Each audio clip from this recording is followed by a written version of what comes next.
So now let's think about, I talked about what the Fed's bailout proposal is that they essentially want to take $700 billion and use that to buy some of these smelly assets, these CDOs that have on that a lot of these banks have on their balance sheet, and that which have been kind of the cause of why a lot of these banks are going under, or at least why a lot of the banks aren't lending to each other. And we said, I kind of touched on the last video that that's, in my mind, maybe it solves the problem, but if it does, even if it does solve a problem, and we'll address that in this issue, but in this video, but it seems like a really horrible thing to do, because if you were to buy these assets that are worth, let's say they're worth zero, you pay $2 billion for them, you're essentially writing a check to the equity holders of this company, the shareholders of this company who bought, they benefited from all the reward and of the last 5 years of getting the returns on that stock price and the dividends and whatever else. And now all of a sudden when things go bad, they don't bear the risk. The American taxpayer bears the risk. And so you're writing a $1 billion check to the equity holder and a $1 billion check to the liability holders, or the people who lent this company money. And you've probably heard the word moral hazard bantered around. Moral hazard. And this is as good of a time as any to explain what people mean by a moral hazard. Well, there's a couple. There's one, just the superficial notion of, hey, you are writing a check to the very same people who made bad decisions, right? The people who lent this company money made bad decisions, and the equity holders of this company made bad decisions. One, the people who invested in this company, they didn't realize the risk, and also a lot of the equity holders are the management of the company, and they're the very ones who invested in these CDOs. And if you were to essentially buy out these CDOs, you're not penalizing them for making bad decisions. They get to keep all their bonuses before, maybe they get to keep their job still, and you're propping up their stock price. So that's one element of moral hazard. The other element of moral hazards, and this is a more nuanced notion, but it's in some ways the more important element of moral hazard, and that's if the government goes in every time that there's some type of financial stress, right? All of these people took risk. They got the reward already, but when the risk starts to hit, the government goes in and makes sure that these people don't have to deal with their consequences. The moral hazard there is in the future, people are going to say, you know what? I'm going to take risk, because when times are good, I'm going to make the money, and when times are bad, we've seen it multiple times, the government, the U.S. government, is all too ready to come out and bail out the private sector. So you create this moral hazard where even in you're making these bubbles more likely to happen in the future, because people are not going to be as concerned about risk, because they're like, look at these idiots. They took all the risks in the world. They bought CDOs, that people lent money to these people who bought CDOs, they were levered up, and the government even bailed out these dudes. So I can take huge risk, I'll get all the reward from them, and in the future the government's just going to bail me out.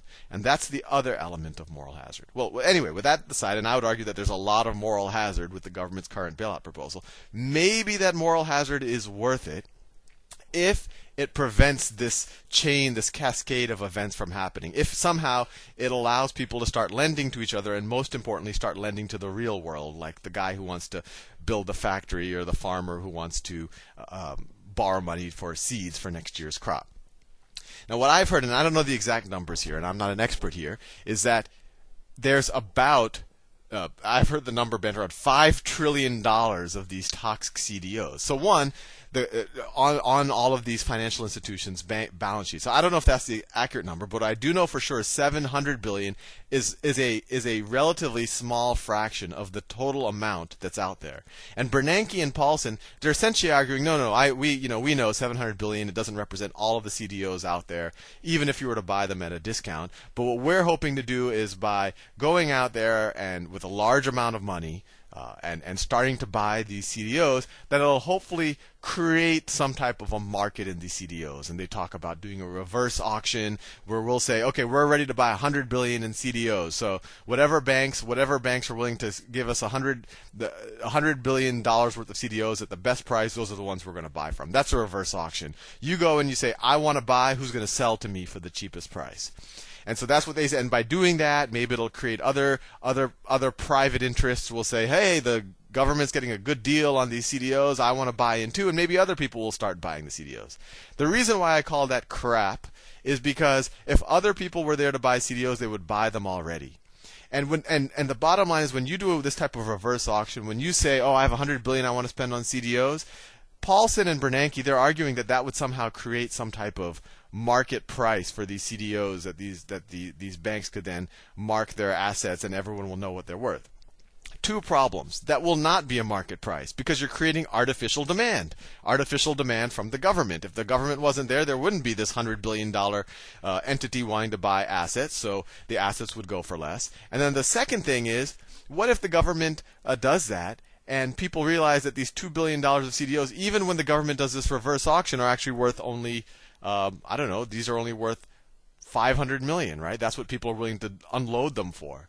And it'll probably be the more solvent people who do it because for them it won't make them go bankrupt. Well, if they're really worth 500 million, then every other bank that holds the same things will have to write this 200 million down to 500 million, this 2 billion down to 500 million, and so their equity will get wiped out and the cascade will start all over again. So I don't buy it on two counts. One, I don't think it'll actually create a real market price that anyone would believe. I don't think it's going to make anyone jump into the market all of a sudden. Frankly, if someone thought these were good deals, there are a lot of very, very sophisticated investors out there who have a lot more knowledge about what these assets really mean than, frankly, the Treasury does. And if they thought they were good deals, I guarantee you there is capital out there where they would go in and buy these assets for what they thought is a good deal and hold them to maturity. There is cash out there, and I think that's an important issue that people don't realize. A lot of people are out there holding cash, they're holding treasuries. They just don't want to invest in these because they are bad deals. People are looking for a good deal, but these are most probably not worth much. They're probably worth nothing. So, what is another solution? And this is something that a lot of people have bantered around a lot. They said, well, why doesn't the government just go and instead of just buying out these CDOs, which is essentially just writing a check to the very people who got us into this situation, why not buy stock in these companies? So we talked about those situations with the sovereign wealth funds, right? Where the sovereign wealth fund comes in, bought, in that example, they bought $3 billion worth of equity, and they gave $3 billion worth of cash, and then the company can use those to pay off its debt. That, frankly, is not a horrible idea. The only reason why I would say it's still not a great idea is you're diluting the shareholders, but what if this equity is worth zero, right? What if there's actually negative equity here? If this is worth zero, if these $2 billion are actually worth zero, then this is in an insolvent company, right? You have $3 billion of assets, $4 billion of liabilities. This is actually minus $1 billion of equity.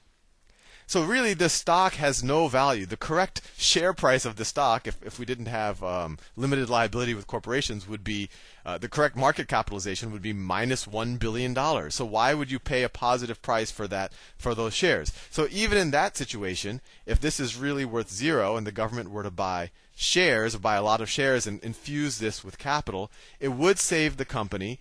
It would penalize the equity holders because all of a sudden, instead of having 500 million shares, you'd maybe have 2 billion shares. If you owned 100% of the company before, now you only own 20% of the company. And that's actually what happened with AIG. You might say, well, that's a pretty good situation, but still the government's taking a little bit of a hit. And frankly, if the government did that, I think the risk reward might be reasonable there. Because if the government were to infuse capital into these banks, if they were to, so let me do the example. Let's say there's 500 million shares now. The government says, you know what, we're going to give this company $4 billion. So we're going to give it $4 billion of cash. $4 billion of cash. And let's say for those 4 billion shares, let's see, if the current is for those 4 billion shares, we want another, let's make it like really intense. Let's say the government wants 10 billion shares, right? So essentially they're paying 40 cents per share. So then we're going to have 10 billion shares here. So that's 10,000 million. And we're going to have 10.5 billion shares. This is actually not a bad situation for me. So the company now will have $4 billion of cash, $4 billion of cash, $3 billion of other assets, and now the CDOs, and maybe those CDOs are worth nothing. Now, no matter what, this company cannot go bankrupt because it has $4 billion of cash, $4 billion of liability. It could pay off its liability with that equity infusion.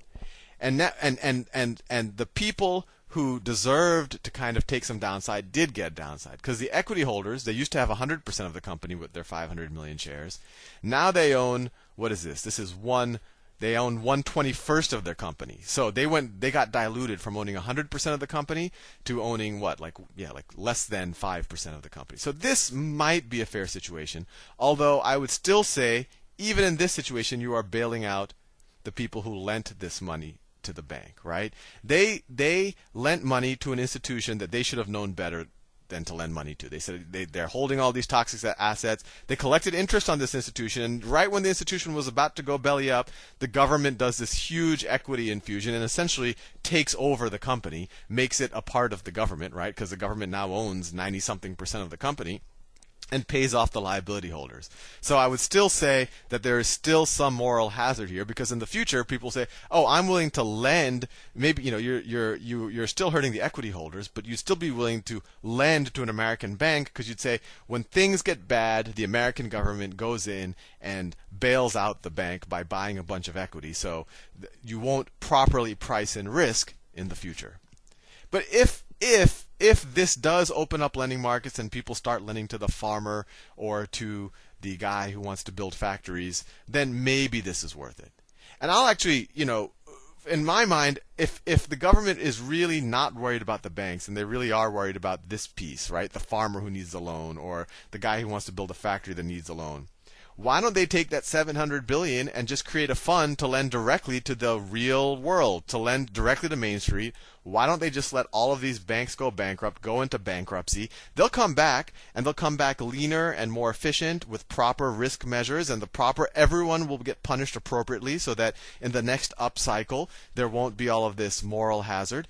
And you have the $700 billion that is going directly to lend to farmers and companies that are building capital equipment or whatever. And of course, there still is moral hazard, and it's going to get highly politicized. Who do you lend to, et cetera, et cetera. Maybe then you still do a reverse auction. But the bottom line is, if the government were genuine about being concerned about Main Street, they wouldn't use the $700 billion in this indirect way. They would lend it directly to Main Street. Anyway.